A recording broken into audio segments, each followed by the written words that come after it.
안녕하세요, 일렉트로캠입니다. 오늘 이야기도 한번 시작해 보겠습니다. 일단 일론 머스크가 폭스바겐 컨퍼런스에 허버트 디에즈가 초대한 것 같은데, 거기 일론 머스크가 나와서 깜짝 서프라이즈로 나와서 이야기를 좀 했습니다. 허버트 디에즈는 굉장히 지금 회사의 체질 개선을 하려는 것으로 보입니다. 마인셋인지 스트럭처라든지 지금 회사의 어떤 내연기관의 그 구조적인 문제, 그런 것들을 해결하려는 것이 부단히 보입니다. 제 얘기가 아니라 이분 얘기로도 어떻게 테슬라가 지금 칩 쇼리지를 좀 피해가는지, 뭐 그런 얘기라든지, 지금 제가 지금까지 얘기했던 테슬라의 장점을 가장 잘 이해하고 있는 CEO지 않나. 지금 이대로 내연기관의 구조로는 이제 정말 위험하다라는 거죠. 그래서 회사의 체질 개선을 위해서 현재 보여지는 CEO들 중에서 가장 앞서 있는 게 아닌가, 그나마. 그래서 계속 일론 머스크와 좀 친분을 쌓으려는 것 같고, 회사의 그런 문화를 좀 녹여내려는 게 보입니다. 플렉스블한 대응 능력은 최고라고 제가 계속 이야기를 했었죠. 반면에 한국에서 굉장히 지금 누수 문제, 누수가 아니라는 분도 계시고, 에어컨디셔닝이 이제 워터 드레인 시스템이 문제다, 이제 설계상의 문제다, 테슬라는 늘 마감이 문제라서 큰일이라고, 그리고 해외에서도 큰 이슈가 됐다라고 제가 몇몇 국내 유튜버 분들께 들었는데, 큰 문제죠. 빨리 해결됐으면 좋겠는데, 근데 딱히 제가 계속 얘기하는데, 해외 어딘지를 잘 모르겠는데, 미국에서는 그렇게 이슈가 되진 않습니다. 작년에 얘기가 나왔는데, 아직까지는 소비자들이 변화를 택했고, 좀 더 테슬라의 다른 상품성을 높게 보는 것 같긴 합니다. 그런 문제가 있지만, 지금 이제 모델 X 리프레시가 생각보다 빨리 나오죠. 내년에 나올 거라 그랬는데 이제 딜리버리가 되는 연락을 받으신 분들이 있는 것 같습니다. 제가 빨리 모델 S도 나왔으면 좋겠는데 너무 오래 기다리는데, 저만 그렇게 오래 기다리는 게 아니더라고요. 이제 주문하시면 1년 가까이를 기다리셔야 됩니다. 그러니까요. 그런 게 이슈가 안 되죠. 지금 미국 얘기긴 한데요. 주문하시면 최장 11개월을 기다리셔야 됩니다. 이게 인기가 없는 차에서 나올 법한 얘기가 아니죠. 그리고 테슬라는 생산량을 줄이고 있지 않습니다. 아까 얘기했듯이 칩 쇼리지를 어떻게 이렇게 넘어가고 있죠. 물론 도처가 지뢰밭이다.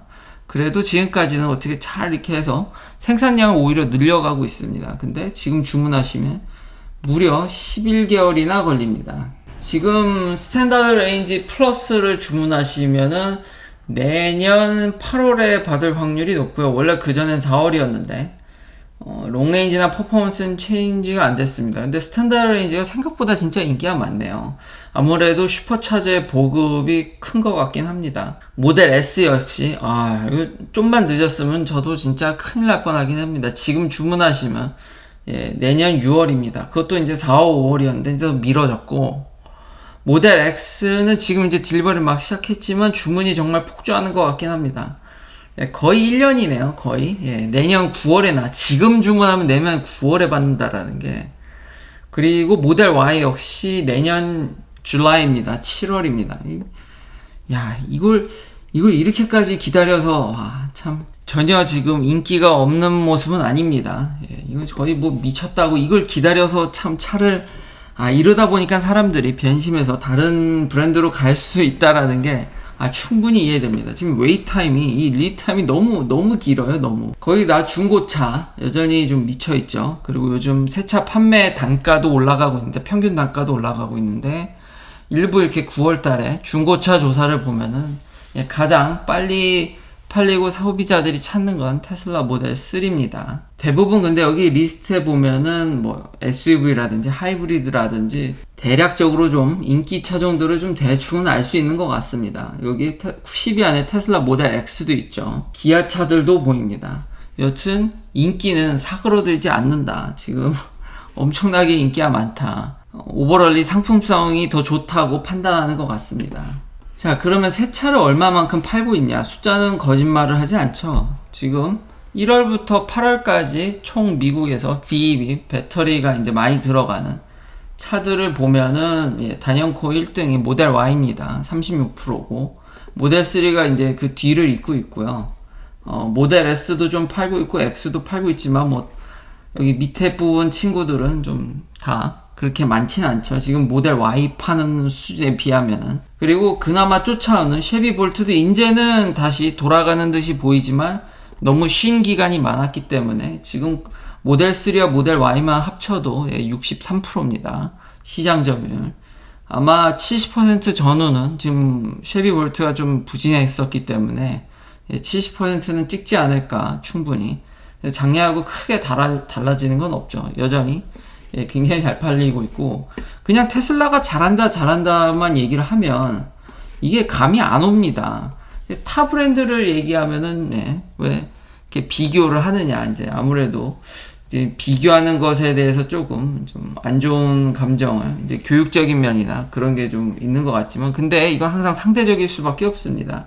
절대적인 그거를 얘기하기가, 정말 기준이라는 거는 매번 바뀌기 때문에 이게 감이 안 오시기 때문에, 상대방이 얼마나 파냐고 지금 보면은 BMW가 같은 기간에 한 23만 대를 팔았습니다. 렉서스도 한 22만 대고요. 벤츠가 20만 대 좀 못 팔았는데, 테슬라가 미국에서 거의 20만 대 가까이 팔았습니다. 그러니까 전기차로 럭셔리 브랜드만큼은 이제는, 작년에 이제 거의 넘본다 그랬는데, 이제는 그냥 가볍게, 이거 다른 브랜드들은 내연기관이죠. 이제 아우디는 완전히 제꼈습니다.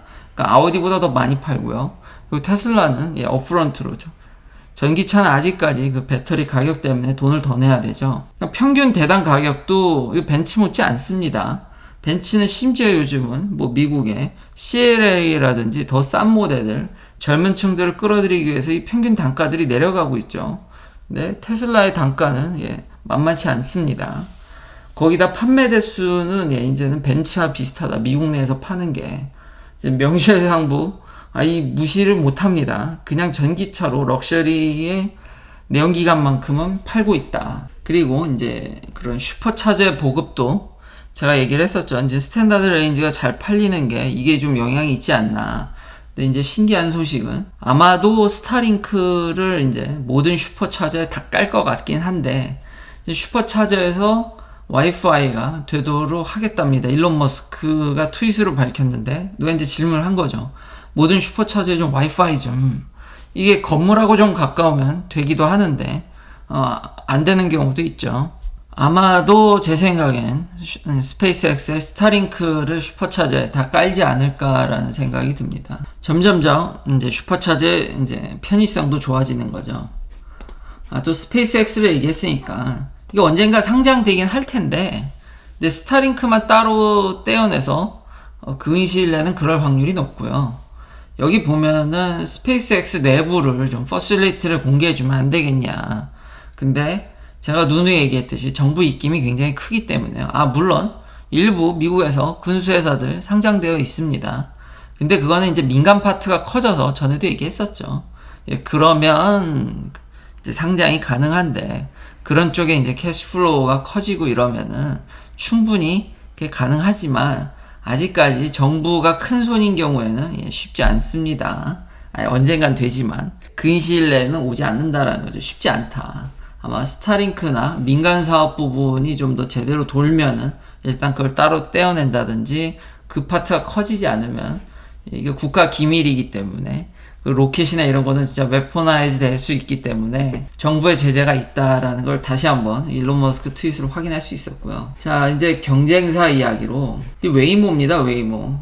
웨이모가 요즘 신문지상에 많이 나오는데요. 이 캘리포니아 신문지상에 보니까 왜 나오나 봤더니, 이 지금 제규어를 개조해서, 아이페이스를 개조해서 지금 택시로 샌프란시스코에서 무인으로 돌리고 있죠. 근데 완전 무인은 아니더라고요. 세이프티 드라이버가 타고 있긴 하더라고요.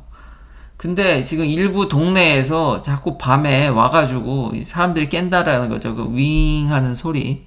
그리고 3분? 5분 주기로 계속해서 지금 데드엔드, 같은 어떤 한적한 동네에 차가 자꾸 스톡된다라는 겁니다.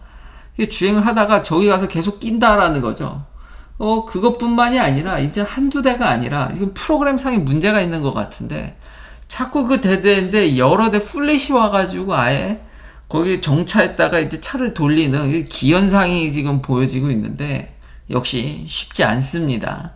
참 자율주행이라는 게 이렇게 도시에서 하는 거는 시티 드라이브는 만만치 않구나. 그리고 이런 플릿 관리 역시도 어느 한 부분에, 도시 한 부분에 지금 계속 차들이 특정 지역에 몰려간다라고 그러면은 요거는 따로 익셉션을 이렇게 해결해야 되지 않나. 근데 이런 이제 무한의 엣지 케이스에 이제 빠지기가 쉬운데, 약간 웃지 못할 해프닝, 지금 집단으로 차량들이 한쪽 동네에 가서 거기 주민들을 밤에 깨운다라든지 계속해서 좀 위화감도 조성할 수 있죠. 자꾸 같은 차들이 와서. 그러니까 뭔가 테스트하는 것 같긴 한데 빨리 이제 해결이 됐으면 좋겠고요. 흔히 프로그램상 일어나는 오류 같은 것들을 자율주행적인 면에서도 확인할 수 있는 게 되게 신기했고, 일론 머스크 역시 트윗으로 좀 이제 재밌다라는 거죠. 근데 이제 좀 테슬라를 그래도 어떻게든 좀 비판적인 사고를 좀 가져야 되죠. 테슬라는 이 오토파일럿에 대한 안전성을 매 분기마다 발표합니다. 지금도 합니다. 그래서 이제 NHTS의 평균 500,000 마일 정도마다 이제 크래시가 나는데, 이제 테슬라의 오토파일럿은 인게이지도 안 돼 있고 액티브 세이프티도 안 돼 있어도 정말 그걸 너무 맹신하면 안 되지만 사고가 날 것 같으면은 테슬라는 개입을 합니다. 근데 그걸 너무 믿으면 안 되죠. 그래서 이제 액티브 세이프티는 이제 키는 거를 권장하고, 키면은 더 안전하죠. 한 이쯤 오니까. 그리고 오토파일럿이 인게이지 돼 있으면은 한 이제 400만 마일이 넘는, 이것도 보면은 많이 발전했죠. 2019년에는 한 300마일에서 200만 마일을 여기서 왔다 갔다 하다가 지금 평균적으로 여기서 400만 마일대에서 지금 왔다 갔다 하는 거를 보실 수 있습니다. 그러니까 확실히 나아지고는 있는데, 이것도 이제 좀 째려보니까 약간 허수가 있는 거죠. 이 NHTSA가 평균 내는 거는 전체 차종입니다. 그러니까 세이프티가 이게 이런 보조 장치가 있는지 없는지, 그러니까 옛날 차도 다 포함되는 수치라는 거죠. 근데 이것만 보더라도 참 인간이 대단한 게, 거의 50만 마일에 가깝게 한 번에 사고가 난다라면 80만 킬로를 뛰어야지 사고가 한 번 난다는 겁니다. 그러니까 인간이 정말 사고를 어찌 보면 덜 낸다고도 볼 수 있겠죠. 근데 확실히 테슬라 데이터로만 보더라도 이런 ADAS, 그러니까 주행 보조 장치가 많이 도움을 주는 거는 확연한 사실인 것 같습니다. 거의 한 4배 이상. 테슬라 데이터로만 보더라도, 그러니까 주행 보조 장치는 제가 볼 때 필수 옵션이지 않나. 다른 내연기관 차를 사더라도 확연히 인간을 보조해 주는 건 맞는데, 이게 테슬라 차량들을 오래 타다 보면 이 오토파일럿이 인게이지 되면 훨씬 안전한 건 이해하겠는데, 오토파일럿이 항상 인게이지 되냐 이거죠. 이거 NHTSA니까, NHTSA 약자는 이거 내셔널 하이웨이입니다. 근데 아마 저 통계는 시티 드라이브도 합친 것 같긴 한데, 거의 준 고속도로도 합친 것 같긴 한데, 하이웨이만 하더라도 거의 대부분 오토파일럿이 작동해서 별 문제는 없지만, 공사 구간이라든지 그런 부분들이 있죠. 일부 오토파일럿이 간혹 보면은 작동이 안 되는 부분, 그 드물긴 하지만 그런 부분도 있기 때문에 일단 되면 안전한 건 알겠는데, 그렇다고 해서 거의 100%를 커버하는 건 아니기 때문에 약간 데이터에 허수가 있지 않나. 이번에 제가 세이프티 스코어를 보면서, 세이프티 스코어의 또 큰 덕목이 차를 안전한 데 노출시켜야 된다라는 것도 있기 때문에, 근데 사실 차가 항상 안전한 데만 가는 건 아니니까요. 그게 이제 테슬라 기준 그 세이프티 스코어 안전한 겁니다. 그러니까 차가 좀 많다라든지 공사 구간이라든지 페데스트리언 사람들이 많이 돌아다니면 이러면은 조금 이제 점수가 깎일 여지가 많죠. 그렇기 때문에 요것도 약간은 그러니까 허수가 있지 않나. 그리고 생각보다 이거 다 사람이 운전하는 거기 때문에 아직까지는 이 데이터 상으로 봐서는 사람이 굉장히 잘 하는데, 반복적으로 하는 작업이 사람의 피로감을 올리니까 그 정도를 보조해주면은 굉장히 사고가 덜 나더라로 이해하는 게 맞지 않나라는 아직은 생각이 듭니다. 왜냐면 제가 FSD 10.2 영상들을 몇 개 봤는데요, 굉장히 더 어그레시브해졌습니다. 이제는 라운드바웃에서 약간만 틈이 나도 그걸 치고 들어가더라고요. 와, 대단한데. 잘하는 거는 잘하는 거니까.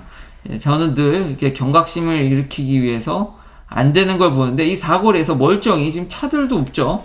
차들 별로 오는 것도 없는데 멀쩡히 가다가 여기 지금 폴을 박을 뻔하는, 그래서 놀래서 운전자가 확 이렇게 트는 모습을 볼 수 있습니다. 이런 부분들은 좀 아쉽고요. 어그레시브한 면들을 보면은 이제는 딱 보면 속도도 안 줄입니다. 들어가다 보면 저기 앞에 차가 딱 지나가면서 그냥 속도도 안 줄이고 훅 들어가요, 사거리에서.